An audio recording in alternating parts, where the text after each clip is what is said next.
தற்போது ஒரு அண்மைச் செய்தி. பண்ருட்டி அருகே கொடிக்கம்பம் நடும்பொழுது மின்சாரம் தாக்கி தேமுதிக நிர்வாகி வெங்கடேசன் என்பவர் உயிரிழந்துள்ள சோக நிகழ்வு நடைபெற்றுள்ளது அண்மைச் செய்தியாக பார்த்துக் கொண்டிருக்கின்றோம். மேலும் இந்த விபத்தில் காயமடைந்த 5 பேர் பண்ருட்டி அரசு மருத்துவமனையில் சிகிச்சைக்காக அனுமதிக்கப்பட்டுள்ளனர். மின்சாரம் தாக்கி தேமுதிக நிர்வாகி உயிரிழந்துள்ள சம்பவம் தற்பொழுது நாம் அண்மைச் செய்தியாக பார்த்துக் கொண்டிருக்கின்றோம்.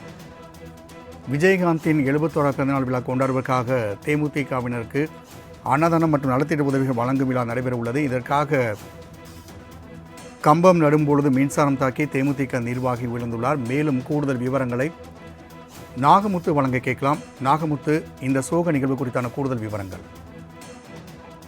ராம்குமார் மறைந்த நடிகரும் தேசிய முற்போக்கு திராவிடர் கழகத்தினுடைய நிறுவன தலைவருமான விஜயகாந்த் அவர்களின் பிறந்த நாள் இன்று கொண்டாடப்படுகிறது.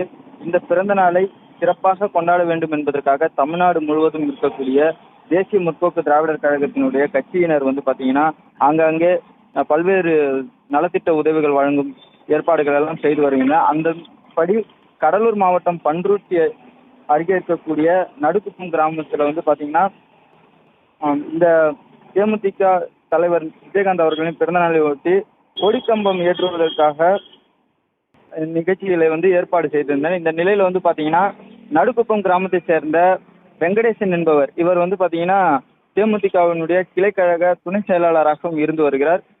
இவருக்கு அந்த கொடிக்கம்பம் ஏற்றும் போது மின்சாரம் தாக்கி அவர் சம்பவ இடத்திலேயே உயிரிழந்த சம்பவம் தற்போது சோகத்தை ஏற்படுத்தியிருக்கிறது. மேலும் பாத்தீங்கன்னா இவர் அந்த கொடிக்கம்பம் நடுவதற்காக அந்த பகுதியை சேர்ந்த, அதாவது நடுக்குப்பம் பகுதியை சேர்ந்த தேமுதிக தொண்டர்கள் பிரகாஷ், மதியழகன், செல்வம், செல்வகுமார், சஞ்சய் காந்தி ஆகிய 5 பேர் அழைத்து கொண்டு அவர் பாத்தீங்கன்னா இந்த பணிகளை எல்லாம் செய்திருக்கார். இந்த நிலையில அவர் மின்சாரம் தாக்கி உயிரிழந்த சம்பவம், மேலும் அந்த கொடிக்கம்பம் நடும்போது மின்சாரம் தாக்கி இந்த 5 பேரும் காயமடைந்திருக்கின்றனர். இவர்கள் பாத்தீங்கன்னா தற்போது பண்ருட்டி அரசு மருத்துவமனையில சிகிச்சை பெற்று வருகின்றனர். தகவல் அறிந்து உடனடியாக மாவட்ட செயலாளரும் பண்ருட்டி தேமுதிகவினுடைய முன்னாள் சட்டமன்ற உறுப்பினருமான சிவக்குழந்தை அவர்கள் மருத்துவமனையில சிகிச்சை பெற்று வரக்கூடிய தேமுதிக நிர்வாகிகளை சந்தித்து ஆறுதல் கூறினார். இது தொடர்பாக, அதாவது மின்சாரம் தாக்கி உயிரிழந்த விபத்து தொடர்பாக முத்தாண்டிக்குப்பம் போலீசார் வழக்கு பதிவு செய்து விசாரணை மேற்கொண்டு வராங்க. தேமுதிக தலைவர் விஜயகாந்த் அவர்களின் பிறந்தநாள் விழா கொண்டாடுவதற்காக கொடிக்கம்பம் நட்ட போது இந்த மின்சாரம் தாக்கி தேமுதிக நிர்வாகி உயிரிழந்த சம்பவம் அந்த கிராமத்திலே பெரும் சோகத்தை ஏற்படுத்தியிருக்கிறது. ராம்குமார். நாகமுத்து, தகவலுக்கு நன்றி.